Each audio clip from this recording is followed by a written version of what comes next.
Okay, I'm taking off where I left off on that. Something interrupted my video. Papa asked me how I liked town. I said I didn't like it at all and wouldn't live there even if they gave it to me. With a querying voice on his face, he said, I'm afraid I don't understand. I thought you always wanted to go to town.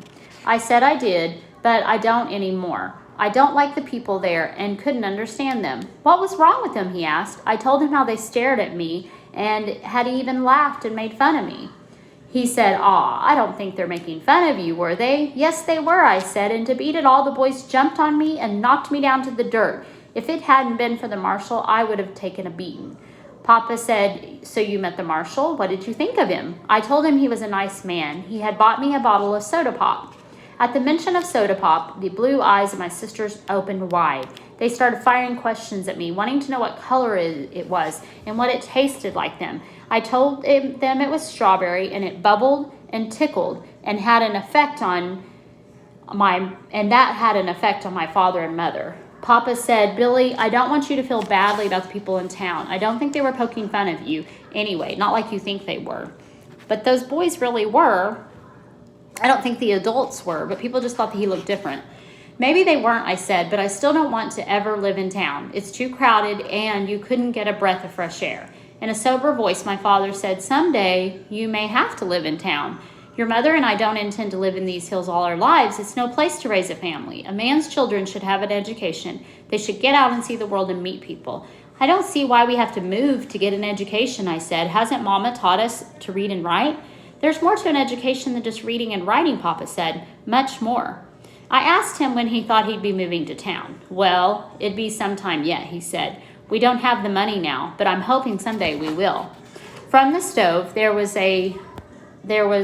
heating salt water for my feet. Mama said in a low voice, I'll pray every day and night for that day to come. I don't want you children to grow up without an education, not even knowing what a bottle of soda pop is, or ever seeing the inside of a schoolhouse. I don't think I could stand that. I'll just keep praying, and someday the good Lord may answer my prayer. I told my mother I had seen the schoolhouse in town. Again, I had to answer 1,000 questions for my sisters. I told them it was made of red brick and was bigger than Grandpa's store. A lot bigger. There must have been at least 1,000 kids going to the school from there. I told all about the teeter-totters, the swings made out of log chains, the funny-looking pipe that ran up the side of the building, and how I climbed up on it and slid down like the other kids. I didn't tell them how I came out. I think that was a fire escape, Papa said. Fire escape, I said. It looked like a slide to me. Did you notice where it made that bend up at the top, he asked. I nodded. Well, inside the school there's a door, he said. If the school catches on fire, they open the door, the children jump in the pipe and slide out to safety. Now, when we do fire drills and things, we don't slide out a fire escape. But I guess in old times, they would have that. Well, inside the school there's a door. Oh, I read that. Well, it's getting late, Papa said. We'll talk about this some other time. We'd better get to bed as we have a lot of work to do tomorrow. My pups were put in the corn crib for the night. I covered them with shucks and kissed them goodnight.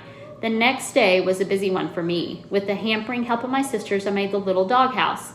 Papa cut the ends of his check lines and gave them to me for collars. With painstaking care, deep in the tough leather, I scratched the name Old Dan on one and Little Ann on the other. With a nail and a rock, 2 holes were punched at each end of the straps. I put them around their small necks and laced the ends together with baling wire. That evening, I had a talk with my mother. I told her about praying for the 2 pups, about the magazine and the plans I had made. I told how hard I had tried to find the names for them and how strange it was finding them carved in the bark of a sycamore tree.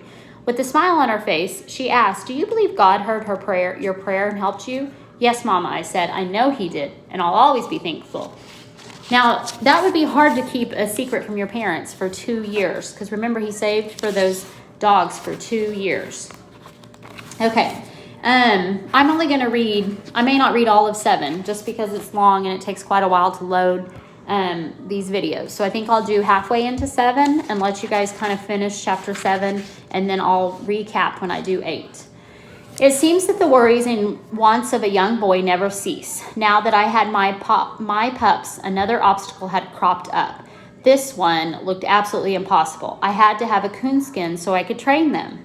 With my 3 little traps and a bulldog determination, I set out to trap Mr. Ringtail. For 3 solid weeks, I practically lived on the river. I tried every trick I knew. It was no use. I just couldn't catch the wily old coons. In desperation, I went to my grandfather. He smiled as he listened to my tale of woe. Well, we'll have to do something about that, he said. To train those dogs right, you'll need that coon hide, that's for sure. Now, you watch the store while I go over to my tool shed. I'll be right back. After what seemed like an eternity, I saw him coming. He was carrying a brace and a bit, and that was all.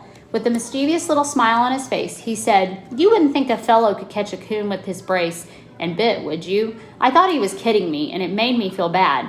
"Why, Grandpa," I said, "you can't catch a coon in a jillion years with that thing. You just don't have any idea how smart they are." "Yes, you can," he said. "You bet your boots you can. Why, when I was a boy, I caught coons on top of coons with one of these things." Now, I saw Grandpa was serious, and I got interested. He laid the brace down on the counter, picked up a small paper sack, and filled it half full of horseshoe nails. "Now, you do exactly as I tell you," he said, "and you'll catch that coon." "Yes, sir, Grandpa," I said, "I will. I'll do anything to catch one of them." "Now, the first thing you'll need is some bright objects," he said. "The best thing is bright, shiny tin. Cut some little round pieces, a little smaller than this bit. Do you understand?" I nodded my head. "Now," he said, "you go down to the river where there are a lot of coon tracks. Find a good solid log close by and bore a hole down about 6 inches. Drop one of the bright pieces of tin down the hole and be sure it's laying there on the bottom." I was all ears. I didn't want to miss one word of my grandfather said. Now and then I would glance at him and see if he was kidding me. So his grandpa's telling him how to catch a coon with his traps or with a trap, because he has to have a coon skin to teach his dogs how to catch a coon, because they have to have that scent. In a serious voice, he went on talking. "Now pay close attention," he said, "because this is the main part of the trap." With eyes as big as a hoot owl's, I looked and listened. He took 4 of the horseshoe nails from the sack. With the thumb and forefinger on his left hand, he made a small O about the size of a bit, which was 1.5 inches in diameter. "Now, we'll say this is the hole you bored in a log," he said. "About 1 inch apart, drive these nails in on a slant opposite each other." Holding one of the nails in his right hand, he showed me the right angle. "The ends of the nails will either the hole about halfway between the top and the piece of tin," he continued. "Leave an opening between the sharp points big enough for a coon to get his paw through." He asked me if I understood. So they're making like a round trap with these little nails in it, kind of slanted in it, because they want to get the coon stuck in it with his hand.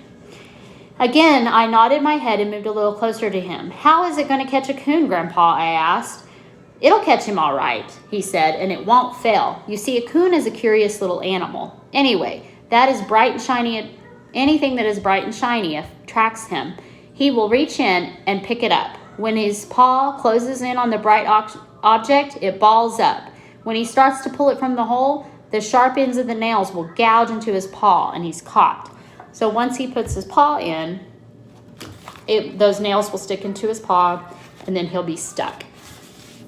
I closed my eyes, and in my mind, I could see the funnel-like entrance of the hole and the sharp slanting points of the nails. I could see the coon reaching in for the shiny piece of metal.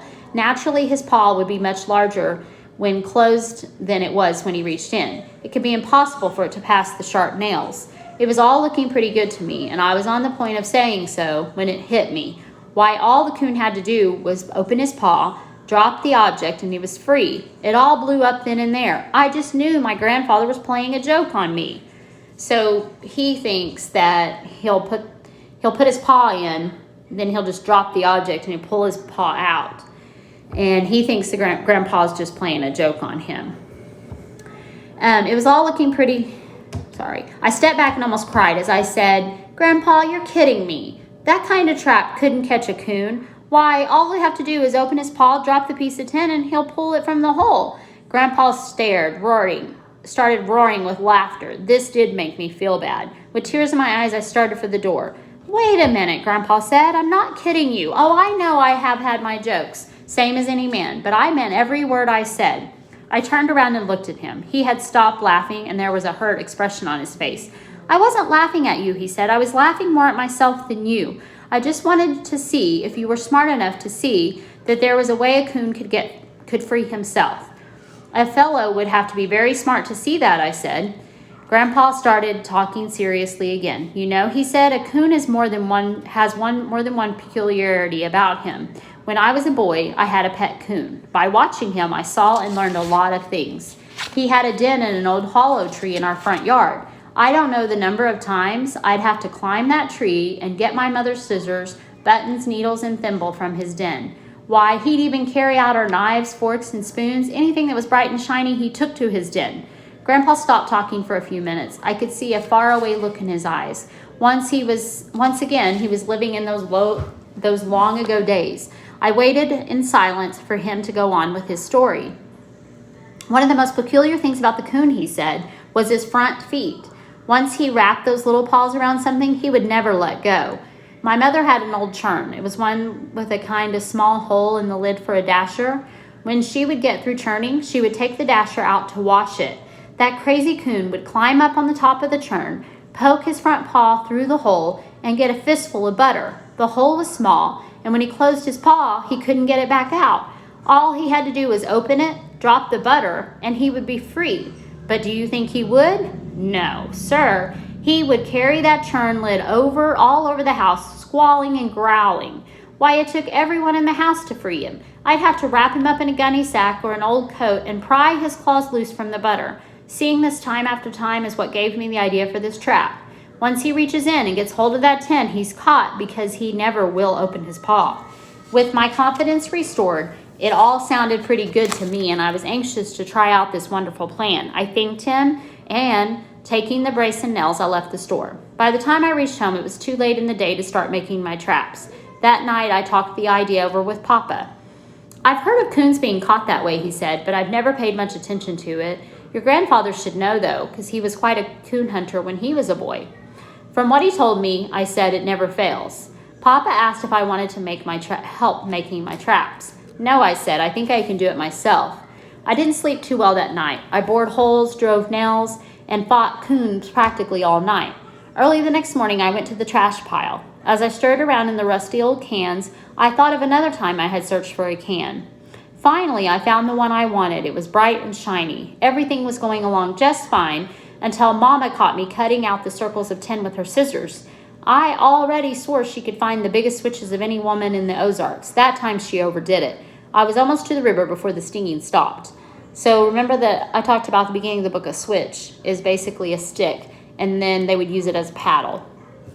So he just got in trouble for using his mama's scissors on this, and she has spanked him with a stick. It wasn't hard to find places for my traps. All along the river, large sycamore logs lay partially submerged in the clear blue water. On one where I could see the muddy little tracks of the ringtails, I bored a hole, dropped in a piece of tin, and drove my nails. On down the river I went, making my traps. I stopped where I ran out of nails. Altogether, I had 14 traps. That night, Papa asked me how I was making out. Oh, all right, I said. I've got 14 of them made. He laughed and said, well, you can't ever tell. You may catch one.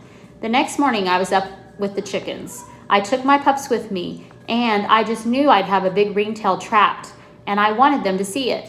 I was a disappointed boy when I peeked out of the canebrake at my last trap and didn't see a coon.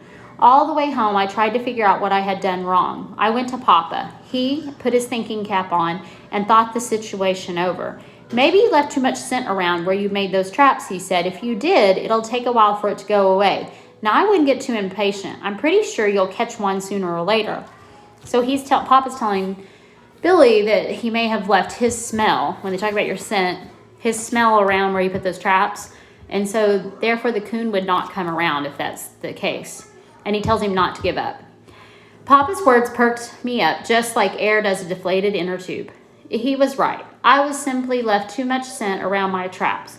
All I had to do was wait until it disappeared, and I'd have my coon hide. Morning after morning, it was the same old disappointment, no coon. When a week had gone by and still no results from my traps, I gave up. What little patience I had was completely gone. I was firmly convinced that coons didn't walk on sycamore logs anymore, and bright, shiny object had about as much effect on them as the coonhound would. One morning, I didn't get up to run my trap line. I stayed in bed. What was the use? It was just a waste of time. When the family finally sat down for breakfast, I heard my oldest sister say, "Mama, isn't Billy going to come up for breakfast?" "Why is he still in his room?" Mama asked. "I don't know. I thought he was down looking at his traps." I heard Papa say, "I'll go wake him up." He came to the door and said, "You'd better get up, Billy. Breakfast is ready." "I don't want any breakfast," I said. "I'm not hungry." Papa took one look at me and saw I had a bad case of the ringtail blues. He came over and sat down on the bed. "What's the matter?" he asked. "You having coon trouble?" "Grandpa lied to me, Papa," I said. "I should have known better. One ever heard of anyone catching a coon with a brace and a bit and a few horseshoe nails?"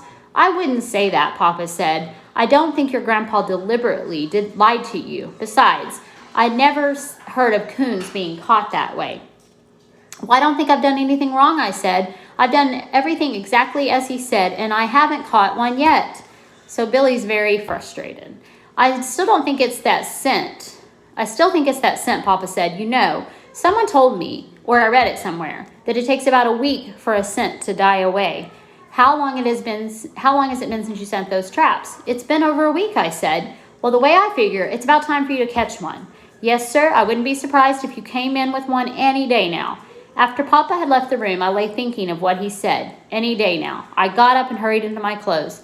As soon as I finished breakfast, I called my pups and lit out for the river. Okay, I'm going to stop there.